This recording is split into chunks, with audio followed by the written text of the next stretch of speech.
नमस्कार। India debate में आप सबका स्वागत है। मैं हूं आशुतोष पाठक। मित्रों, कमाल हो गया। मैं बार बार कह रहा हूं आपको कि जस्टिस सूर्यकांत ने कुछ तय कर लिया है। 2 साल का उनका कार्यकाल है और इस पूरे कार्यकाल में न सिर्फ कॉमन मैन के लिए बल्कि भारत के इंस्टीट्यूशनल ब्रेकडाउन को बचाने के लिए जितनी कोशिश इनसे हो सकती है ये कर रहे हैं। हर दिन इनके कोर्ट में, इनकी अदालत में, और इनका इफेक्ट ये हो गया है जिसको आप ट्रिकल डाउन इफेक्ट कहते हैं, टॉप टू बॉटम। जैसा आपके टॉप रहेंगे वैसा ही आपका अधीनस्थ काम करेगा।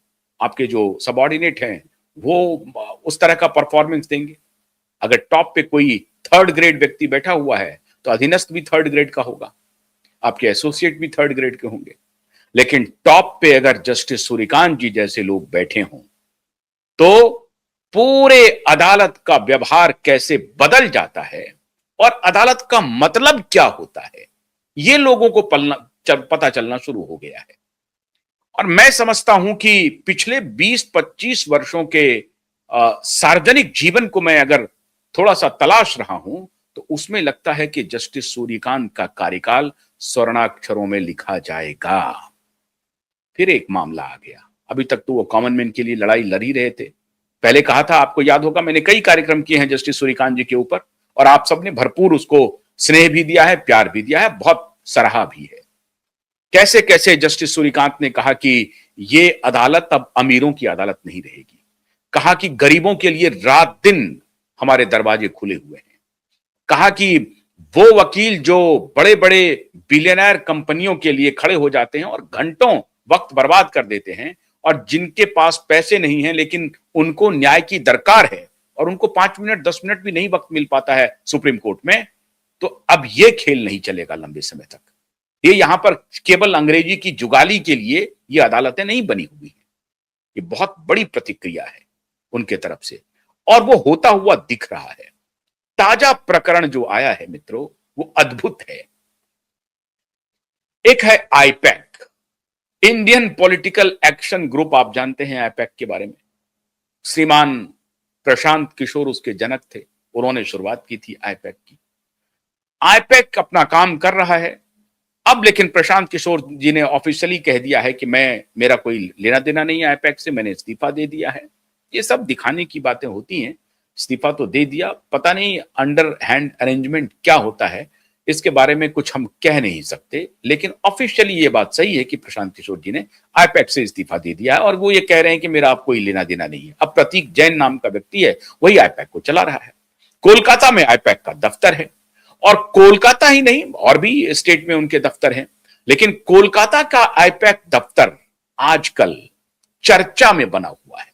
आप सबको मालूम है कि 8 जनवरी को इन्फोर्समेंट डायरेक्टरेट ने आईपैक के दफ्तर पर छापा मारा और छापा जब चल रहा था उस वक्त इतिहास की ऐसी पहली घटना हुई, आज तक कहीं नहीं हुई होगी, कभी नहीं हुई होगी, कि एक स्वयं मुख्यमंत्री दौड़ी दौड़ी चली जाएं, एक प्राइवेट संस्थान पर कहीं पर छापेमारी हो रही हो, उसको बचाने के लिए, उसको डिफेंड करने के लिए एक प्रदेश की मुखिया दौड़ी दौड़ी चली जाए और सिर्फ मुखिया ना जाए, उस प्रदेश का डायरेक्टर जनरल ऑफ पुलिस एक्कंपनी करे, उसी शहर का नामचीन शहर कोलकाता, उसका पुलिस कमिश्नर एक्कंपनी करे, फिर डीसीपी एक्कंपनी करे। ऐसा वाकया पहले भी एक बार सुश्री ममता बनर्जी ने ही कर दिखाया है। सुश्री ममता जी ने ही यह काम किया है। इसके पहले जब आज जो डीजीपी हैं उस वक्त वो कोलकाता के पुलिस कमिश्नर हुआ करते थे, श्रीमान राजीव कुमार के ऊपर जब सीबीआई गई पकड़ने के लिए या छापा मारने के लिए, तो सीबीआई से बचाने के लिए ममता बनर्जी एड़ी चोटी का जोर लगा दिया और उनको एक प्रकार से बचाने की कोशिश की। वो भी मामला अदालत में आया, मुंह की खानी पड़ी, फटकार लगी। अदालत तो है ना, कल भी मैंने आपको कार्यक्रम किया कि अदालत है जिसकी वजह से देश में जनतंत्र अक्षुण्ण है, जनतंत्र बचा हुआ है कह सकते हैं आप। तो ये काम पहले भी ममता बनर्जी कर चुकी हैं, लेकिन इस बार तो ममता बनर्जी ने सारी मर्यादा लांघ दी। आप कल्पना कीजिए, जो विपक्ष आज नरेंद्र मोदी को घेर रहा है, अमित शाह को घेर रहा है। इसी विपक्ष की जब सरकार थी, मतलब कांग्रेस की यूपीए, कांग्रेस लेड यूपीए की सरकार थी, तो यही सेंट्रल एजेंसी गुजरात के मुख्यमंत्री को 11-11 घंटे बिठा करके इंटरोगेशन किया। लेकिन तब तो कभी गुजरात के मुख्यमंत्री ने इंटरोगेशन से खुद को अलग नहीं किया। यह जरूर बातें होती रही कि यह पॉलिटिकल वेंडेटा है, लेकिन तब जब गुजरात के मुख्यमंत्री को समन जाता था, गुजरात के मुख्यमंत्री उसमें शामिल होते थे और 11-11 घंटे तक इंटरोगेशन में वो साथ देते थे। कभी कोई प्रतिक्रिया, आज के जो प्रधानमंत्री हैं, कभी कोई प्रतिक्रिया आकर के नहीं दी कि मुझे 11 घंटे तक बिठा करके रखा गया। चुपचाप सुनते रहे, सहते रहे। क्यों? क्योंकि उनको अपने ऊपर भरोसा था कि उन्होंने कोई गलत नहीं किया। गलत तरीके से फंसाने की पुरजोर कोशिश हुई, केस चलाया गया, यहां तक नैरेटिव बुना गया कि गुजरात में न्याय नहीं मिल सकता है, महाराष्ट्र ट्रांसफर हुआ और उसके बाद सुप्रीम कोर्ट में सुनवाई हुई। सुप्रीम कोर्ट से क्लीन चिट बरी हो चुके हैं केंद्रीय गृह मंत्री भी और देश के प्रधानमंत्री भी। लेकिन तब भी पूरा विपक्ष, पूरा लेफ्ट इकोसिस्टम मोदी और शाह को कटघरे में अभी भी खड़ा कर रहा है। अभी भी केंद्रीय गृह मंत्री को तड़ीपार जैसे शब्दों से नवाजा जा रहा है पूरा लेफ्ट इकोसिस्टम। और जो अपोजिशन की पार्टियां वो तो कहती ही कहती हैं। पत्रकार, यूट्यूब पर आने वाले जो इन्फ्लुएंसर हैं, वो सबके सब तड़ीपार कह करके केंद्रीय गृह मंत्री की आलोचना करते हैं। खैर, कोई बात नहीं है। हाई कोर्ट से, सुप्रीम कोर्ट से क्लीन चिट मिलने के बाद भी वो नैरेटिव के शिकार हैं। लेकिन इस पर सबको चुप्पी साध लेनी चाहिए। ये कानून के अंदर ही हुआ। जब देश के प्रधानमंत्री को बरी किया गया, कानून ने ही बरी किया, फिर भी चुनौती दी गई, पिटीशन, रिव्यू पिटीशन डाला गया, सारे रिव्यू पिटीशन को भी क्वैश किया गया, सब सारे साक्ष्य के बाद भी। लेकिन कानूनी लड़ाई लड़ करके मोदी और शाह बरी हुए आरोपों से। यहां क्या माजरा है साहब?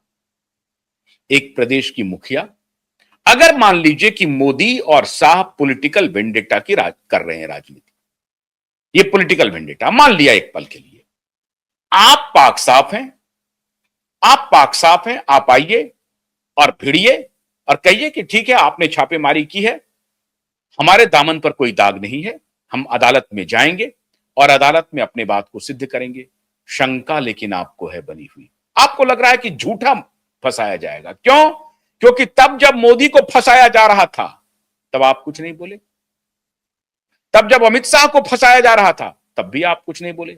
आपको मालूम है कि यहां फंसाने का सिलसिला चलता है, इसलिए आपको शंका हो रही है कि मोदी और शाह भी आपको फंसाएंगे, जबकि फंसाने का कोई खेल नहीं है। 2700 करोड़ से अधिक के घोटाले के मामले में इन्फोर्समेंट डायरेक्टरेट ने आईपैक के दफ्तर पे छापा मारा।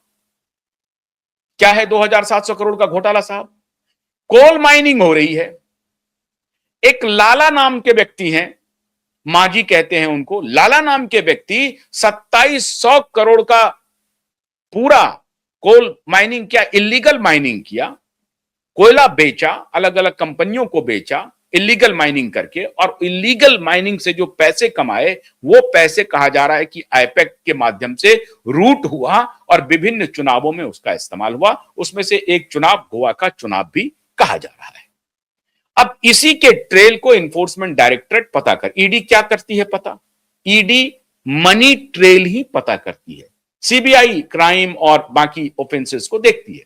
लेकिन इन्फोर्समेंट डायरेक्टरेट अगर कहीं पर छापेमारी करती है, उनका जो जुरिस्डिक्शन है, उनका जुरिस्डिक्शन है कि मनी ट्रेल कहीं पर कुछ है क्या।